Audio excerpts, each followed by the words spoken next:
Enjoy the film. You want butter on your popcorn? The theater will be ready in a second. They started rebuilding the new theater. Well, that makes sense. like laying the foundations down. It's Yeah? Yeah. Yeah, God, They just started building it. Goodness. Yeah. That's they crazy. are well behind schedule here. Well, I mean, they had just finished building it and then it got burned. Mm-hmm. Like, the only suspects I can think of are from this theater, so I really... Well, all I can think of is Steve. It's not really Mark's style. No, he's more into like scrot snips or fight clubs or Butter shakes. Yeah. I don't know. He got into like the poi fire dancing at one point. That was That's just a weird true. phase, though. That was that Started- week where every day after work he just demanded everyone come watch him out in the parking lot swing around some. For like 20 minutes. They were just like gym socks that he'd soaked the ends in gasoline, and he was just whipping them around. Whipping them around. But I don't think it was Mark. I think what we need to do is we need to look at who benefits the most from that theater being set on fire. Yes. Well, I think all of us, because Steve's gone. So that's a plus. Oh I mean, my Lacey. We haven't found your magnifying glass. We can't even start our investigation. Yeah, you're delaying the obstruction of justice. I will say Lacey has become interim manager. She has. So she has gained some power. benefited quite a bit, And we know that Steve would be the most obvious suspect. So and he's also the only suspect. right. So it's obviously not him. we could have been framed, is what I'm saying. It'd be Yes. very easy to frame him just by doing anything to that other He theater. fled town super quick though. Maybe he knew he'd be Maybe he knew that he would be accused. Maybe he had somewhere to go real quickly. unrelated. Unrelated, yeah. Being followed by the police on his motorcycle. Maybe. With their Maybe. sirenless cars. Sirenless cars. I mean, maybe he didn't even notice that they were following him. I mean, they were Maybe. yelling at him. But I mean, this is just a. Have we discovered Case. it? I don't know. We're just I feel speculating like, now. I feel like we're making some headway. Find your magnifying glass. I don't know how that's gonna help us. What are we gonna look at? Well, here's we don't something. have any clues. Yeah, but I mean, we could look at things close up anyway while we're talking. That'd be Exactly. fun. Like yeah, at you should find that, the man. table. Here, they've been posting articles online about it with information from the police. Let me look up one of those right now. You can talk amongst yourselves. Pumpernickel, rabble, watermelon. I found one. Hey! Did it look like we were talking? Even though it was just me? I was looking at my phone. It sure didn't sound like it, though. Oh, shit. Well, I guess that was more of a visual. It's real little, yeah. But guess what, you guys? The What? police have said what they think started the fire was a magnifying glass focusing the sun into a single spot. That's That's crazy. really weird. How long has it been since you've known where your magnifying glass was? It could have been stolen. You could be being framed. It could have been stolen. Somebody's framing me. Maybe really poorly. Maybe Steve is framing you, and that's why he's been nice to you all this time, because he knew that ultimately he was going to get you accused of some crime and sent to prison. So this was his way of keeping his conscience clean. That makes good sense to How me. did he steal your magnifying glass? though? Yeah, Steve. That is the question, isn't it? As far as I know, Steve has never been to my apartment Never. outside of the few times that he was there. When was the last time? Yeah. I don't know, maybe like the morning before the fire. Oh my god. Was he acting strangely in any way? Besides No. just showing up at one of his employees' How did apartments? How did he commit arson in broad daylight? Direct sunlight. Like, that seems really hard to do. Listen, Steve's not any sort of criminal mastermind. Was the magnifying glass the only thing that was found at the crime scene? Let me check the article again. Talk amongst yourselves. Papaya. They also said Oh. a vintage Playboy magazine was found there, and appears to they're trying to light that on fire with a magnifying glass to start the blaze. Oh my god. What issue? God, I should just read all the facts before I close the article. Let me open it up again. Watermelon. Cabbage. It was 1982 January. January 1982? Are you missing that issue? Oddly enough. Yes. It's really not that odd. I think we've really solved this case. Yeah. Oh my God. We've I'm solved the surprised- case I'm of where my surprised- magnifying glass went. I'm surprised you haven't been questioned at all. Yeah. I mean, why would I be questioned? All this new information was just laid out in an article that anyone could. It's been out for like a week. I just haven't bothered to follow up. We've been trying to solve this mystery, but I haven't read any of the official articles about it. Have you? I didn't know there were articles, I haven't read anything for the past year or so. except for vintage Playboys. Yeah. No, I've already read those. Oh, so you just keep them on your coffee table for your guests? Yeah. Oh. Reading material for guests. And on your floor and Mm-hmm. in your bathroom Yep. and in your bedroom, Mm-hmm. in your dishwasher. Exactly. Okay. Got to keep those dirty magazines clean. Well, it's not like you run your dishwasher, but Nope. I don't Man, want to you ruin must- the paper. You must keep really good, even for where they're all placed. You must really keep good track if you knew exactly which issue was missing. I never claimed to be anything other than eccentric. Well, let's get the show underway now that we've that's showbiz, baby. probably solved the mystery. We should probably contact someone, but they're already on the right track. I mean, they are getting there. Welcome to Break Room at the Cineplex. Hey! Hey. My name is Kyle McKlinsky. My name is Greg Basil. I'm Henry Harrison. This week we're going to be talking about a vampire movie, Yes. spooky vampire Spooky movie, scary. which is called A Cape for All Occasions. A cape for all occasions. Yeah, let's jump into it. So this movie is about Rupert Lemonstein. Mm-hmm. Rupert Lemonstein. He is a man who works in a haberdashery in London.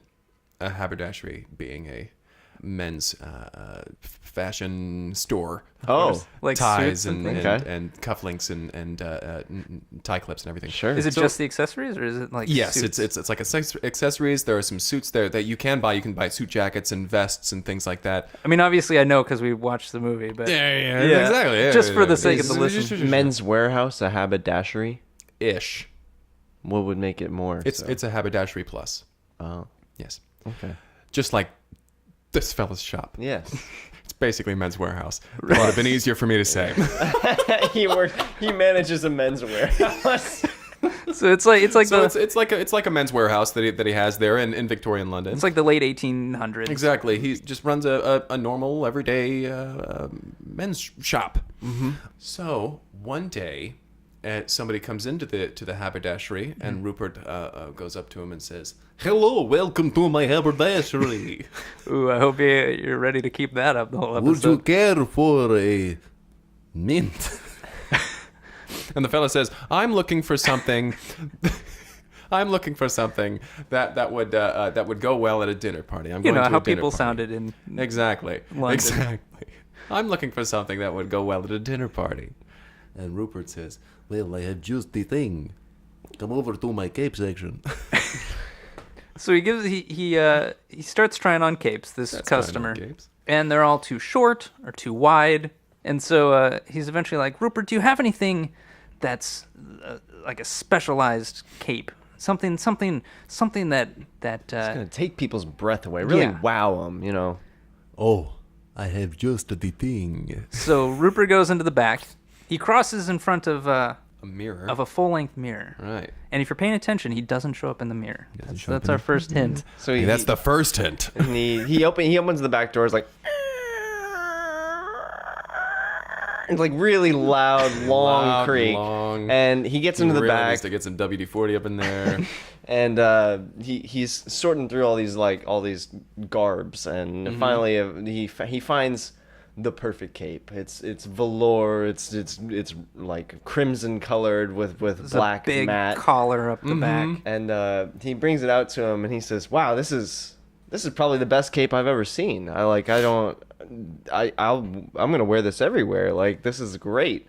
Dons the cape, pays for it, and leaves. And Rupert's left on his own there, and he's pleased with himself because he's again satisfied another customer. But what is unbeknownst to the customer is that this cape is also cursed. Exactly. As we find out later on in the evening, when we follow the customer to his dinner party. Yes. And he gets to the party and everyone's like, "Oh, what a lovely cape you're wearing there, dear. Oh, my." Everybody's loving the cape. Everybody's saying, "Oh, it's a lovely cape that you're wearing. Where did you get that cape?" "Oh, I got it at a haberdashery just down the way there. It's a wonderful..." It's like a Men's Warehouse. Exactly. You know. It's like a Men's Warehouse. if you don't know what a haberdashery is. And everybody says, "That's a very wonderful cape." And he's like, what's the food tonight? I'm famished. I spent my whole afternoon shopping for a cape. Didn't have a chance to have lunch." And they're like, "We're having garlic bread." And he says, "That sounds great." Sounds great to me. Why wouldn't it? and he goes over, because as you said, he's super famished. He's super hungry. So he goes over and he takes a bite, and his mouth starts to burn. He says, "This bread is terrible. It tastes like ash. And I'm also in an incredible amount of pain." The host is like, "My apologies. I'll go get you something else. Wait, what would you like? We've got soup. We've got silver bowls to serve this soup in." And he says, "Well, that sounds good to me. I'll take some soup. That sounds wonderful. I love Silver soup." bowls, you say? Yeah, I'd love. Don't mind if I do. That sounds very fancy. And he grabs the soup and just instantly drops it. He's like, "This burned my hand. This soup is too hot." He's and like, "Oh, they're I'm terribly sorry. It's gazpacho. It's ice cold. Ice cold." And then he's like, "Listen, I'm going to go into the bathroom, splash some water on my face. I'll be right back." And he gets to the doorway of the bathroom, and he stops. And he can't seem to enter the bathroom. Because it's occupied. So the door opens, and the person's like, "I'm done." And they're like, he's like, "Well, would you mind if I use the bathroom?" And they're like, "Yeah, go, feel free." And then he's like, he walks in. they're like, "Come on inside the bathroom." And so he enters the bathroom. He splashes some water water on his face, and he looks up and he looks up to himself. He says to himself, "This is really weird. Why am I feeling so weird? Am I sick or something? I'll check my face to make sure that everything looks okay." And he looks up. Nothing. It's just the cape. Just the cape. He sees the cape and the bathroom wall behind him. Yeah. So he stumbles backwards, obviously concerned. When he hits the wall, he bursts into just a flurry of bats. And he shoots out into the party. And everyone's screaming and yelling, and the bats smash through all the windows and Just fly all off around into the night. haberdashery, just chaos. It's a chaotic scene. Cut to the next morning at the haberdashery. Somebody comes in, and Rupert looks up and says, "Oh, hello! Please close the door. It's too bright outside. Please come inside. That's our second hint. If you haven't caught on If yet. you haven't got on, please. How may I help you today?" And the fella's saying, "Yes, hello, my good man. I'm looking for a pair of shoes. And he's like, "Well, if you're looking for shoes, we have some right over here." So he looks at the shoes and he says, "Wonderful. These are wonderful shoes. I might need something. My suit jacket doesn't quite look as good as I like. I need something to go with these shoes." And Rupert says, "Well, perhaps a cape is something that you would like. I have just the one." He goes off to the back room.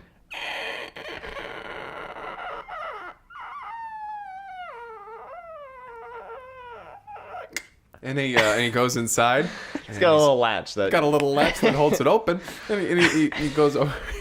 He goes over to he's rummaging around. He says, "Just the one." And he brings out the same cape. And he says, Pretty spooky, guys. "Very spooky." And he goes over and he puts it on the fella and he ties it up. And the fella's like, "Well, I was really looking for a suit jacket, as I said, but this is a remarkable cape. I believe it goes wonderfully with these shoes, my good man. I'll take it. I'll take it right now." "Wonderful. Thank you so much." And he pays for it and he leaves. So now we're following that guy. Now we're following that guy. Right, so he gets in his horse and buggy, and he's riding through the cobblestone streets, and it's a closed carriage, so nobody can see inside. Now we can see that he's just shirtless with a cape, pants and shoes. And shoes. Because he never got a shirt or jacket as he was shopping for. So he gets home, where he is met by his butler, his head butler, who has a note that says, "Hey, your wife and kids, they're at the cathedral right now. it's your child's Baptism. or and so he's like, He's oh, like, that's right. I knew Of this. course. This is why I was trying to why- get a new coat. Yes, exactly. I'll go down to the cathedral. So they go down to the they ride him down to the cathedral. He gets out, and as he's going into the cathedral, he's starting to feel weird. A little weird. He passes the grater who says, "Come on in." Come on right in. He says, "Thank you very much." He goes over to the little holy water thing to Cross himself. Yeah. as you do in a Catholic church, and he goes over and he dips his finger in, and it burns, and he's like, "Ow, son of a bitch!" Oh, forgive me, Father. And the Father's like, "Hey, no problem, guy."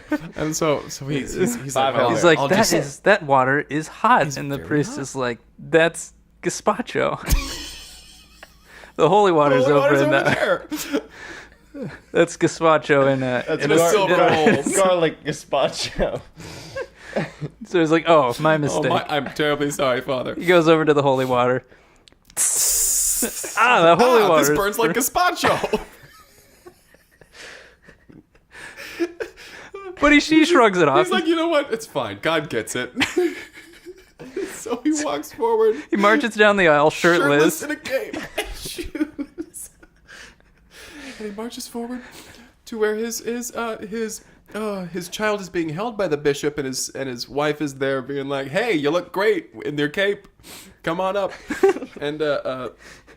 And as he gets closer to the crucifix at the front, he's getting more and more anxious. He's like, "What's going on right now? I'm feeling sick. I don't know about this. Maybe it was that gazpacho. Yeah, I don't know about it. I didn't eat any of it. But it burnt my finger something awful." And so he gets to the front, and the bishop looks at him. Is like, "Hey man, are you doing okay?" He's like, "Yeah, of course I'm doing okay." And he's like, "Well, all right, let's get going on with the ceremony, I guess." And as the ceremony goes, it's dragging on and on and on and on, and he's slowly getting more and more sick. And he's like, "I can't take this anymore. I need to get out of here." So he turns, and as he turns, the cape whips around, and he trips over the cape, and he falls forward off of the few steps that lead up to the altar. And as he hits the floor, he bursts into just a bunch of bats, and they all fly around, break through the windows. It's chaos. It's a haberdashery up in here. It's a chaotic scene. But this one's different because everyone saw it happen. Exactly. So everyone's like, "That's unusual. This was not. This is not It was normal." unexpected." And This all is- that's left on the ground is that the cape he was the wearing. And the priest goes up to pick it up, and it just turns to ashes in his hand. And he's What just the hell? confused. But in the ashes, there is a tag, the tag from the cape, and it says Rupert's haberdashery. Men's Warehouse. Men's warehouse. Rupert's haberdashery. Like a men's It's like warehouse. a men's warehouse. That's the slogan. Cut to Rupert in his haberdashery. It's at the end of the day, so it's already dusk. It's a little dark, so he's looking out his window, having himself a drink of what looks like red wine. He's having a sip, and he's like, "Yeah, good day." Enter somebody else, some other guy. He comes in, and he's like, "Hey, I'm looking for cufflinks. Do you have cufflinks here?" And he's like, "Yes, for I have just the every cape for you." He's like, "My grandmother's getting buried, and I don't have cufflinks." He says, "I have just a thing for you." And so he goes. He walks past the standing the full length mirror. etc. And he goes in and he rummages around a little bit, and he brings it out, and he's like, "How about this one?" And the guy was like, "No, I'm really sorry. I have enough capes. I need cufflinks." "But this cape is for any occasion." And he's like, "Look, I'm just trying to like go to this funeral. Like, I'm not trying to like make a show of this, or Yeah, like, you know, this is I'm really not No, trying but to show please off." just try it on. You'll love it immediately. And he's like, "I also, while you were in there, I have to admit, I took a sip of your wine." It's really salty. It's kind of gross. And that's our third clue. That's our third clue.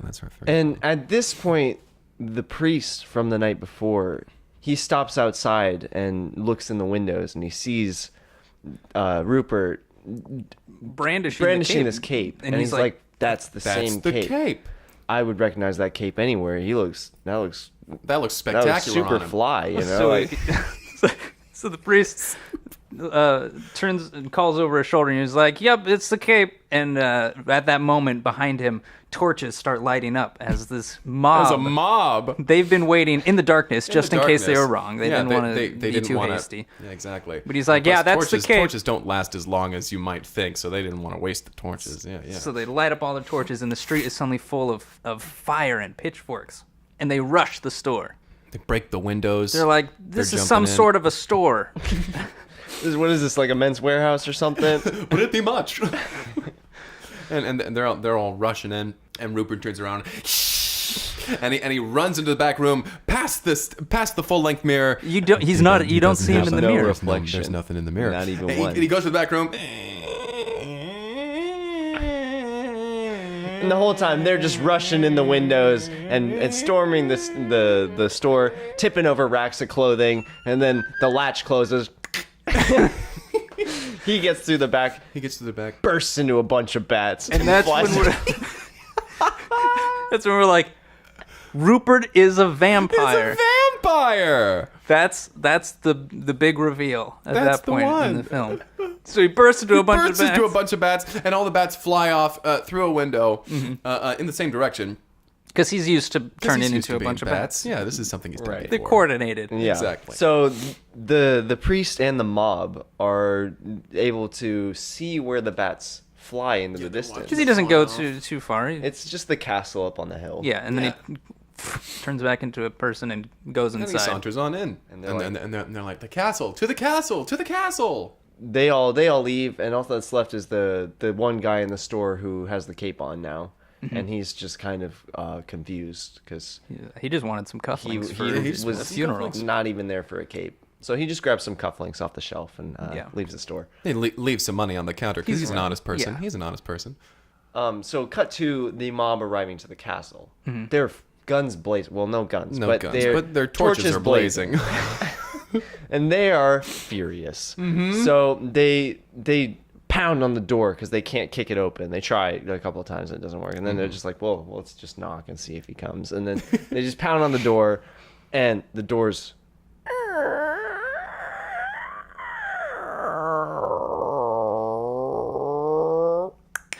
Open up. Because it's double doors. Right.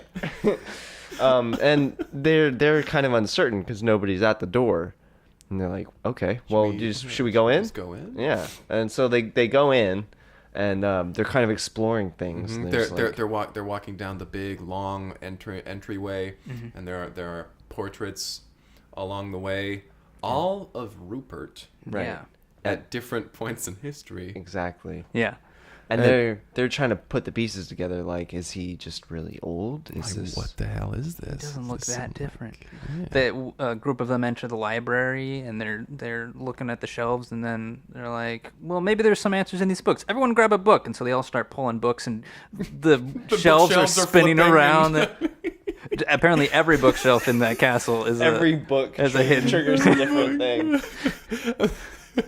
So there are people getting lost down corridors, and it's spooky. It's creepy as hell. And eventually, all that's left is the priest. Right. So everyone else Right. has been lost. Everybody through- else gets lost has in grabbed tunnels. a book at this point. or moved a suit Priest of is armor. like, the only Yeah. book I need is the Bible, okay? All right. So yeah. he finds the staircase upstairs, and he's got his torch, and he's coming up the Which staircase. is a spiral staircase. Right, of course. And he gets to the Obviously. the second story, and he looks out the window, and he's much higher up than the second story. He's like, I've only climbed one flight of stairs. How did I get so high in the castle? I'm very confused. This is pretty spooky. This is pretty. He mouths all this out loud, and Rupert just mouths. just Mouths it out loud. right. He's mouthing the words, and then Rupert comes along. He's like, you know, I've heard what you have said, and he's like, I didn't say anything though. Like I was just mouthing it because he says this out loud though. Right. So- He's talking at this point. If that wasn't clear, he's now talking. And yeah, you're left with this standoff between Rupert and this priest, and the priest is like, I know what you've done. Like I know, you've been cursing people in our village, and you're turning them into bats. Like, I'm giving them a gift. You may have noticed all of the paintings in the foyer or the entranceway. It's like an entranceway. I call it a foyer. You know how like a haberdashery is Like a men's haberdashery, wear- it's like a men's warehouse. warehouse. You understand. I've been alive for hundreds of years. The priest is like, well, obviously you're evil, because no good thing could live forever. I mean, it's a pretty rude assumption to make, but it's pretty on the nose. And so they start one-on-one combat. Mm-hmm. The priest pulls out his cross and his holy water. It's like a perfume. Yeah, exactly. A spritzer. And so he's kind of comes at Rupert. Rupert doesn't really want to fight him. He's just like, leave me alone, like, please do not fight.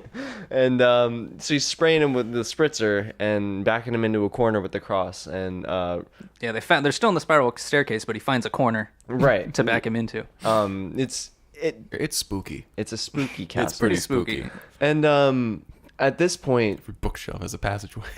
the priest catches himself in the mirror on the side of the wall, and he sees what he's done. What he sees, like the anger in his own eyes and the viciousness that's there. And he doesn't see the vampire, of course, because Rupert's not right, there. Rupert's He's not not. there. He's like, oh, he's a vampire. Like, what he makes this realization in his own head Before now. this, we just thought he was just an East European He's guy. a very eccentric fellow. Yeah, And- a weird Ukrainian. Who just is immortal also.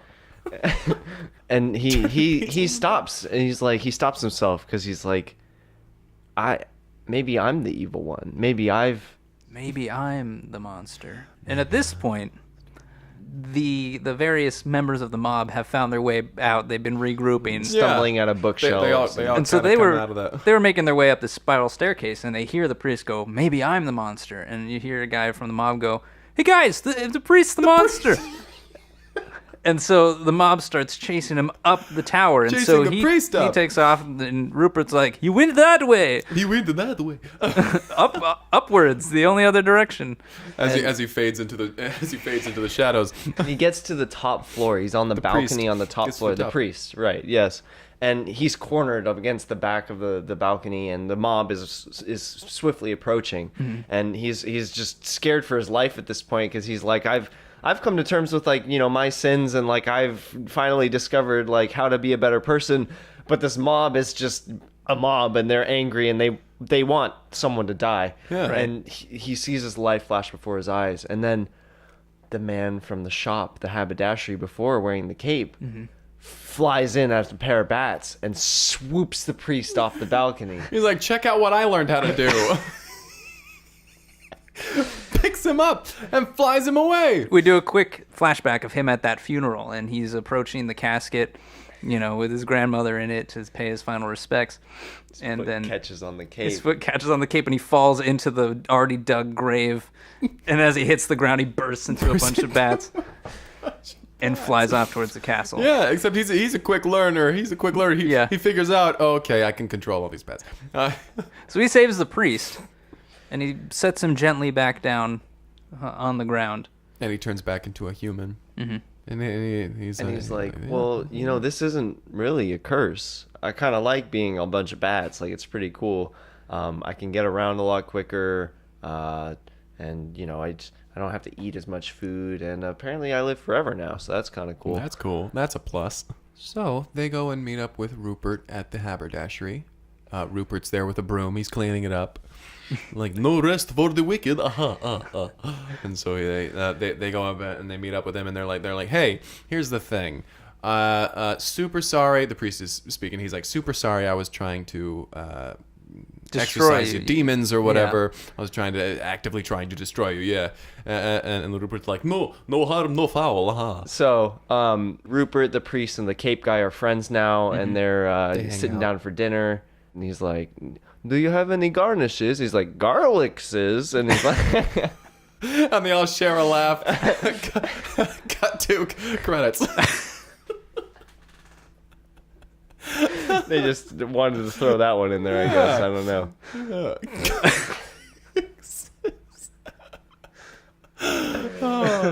What a spooky movie. Yeah.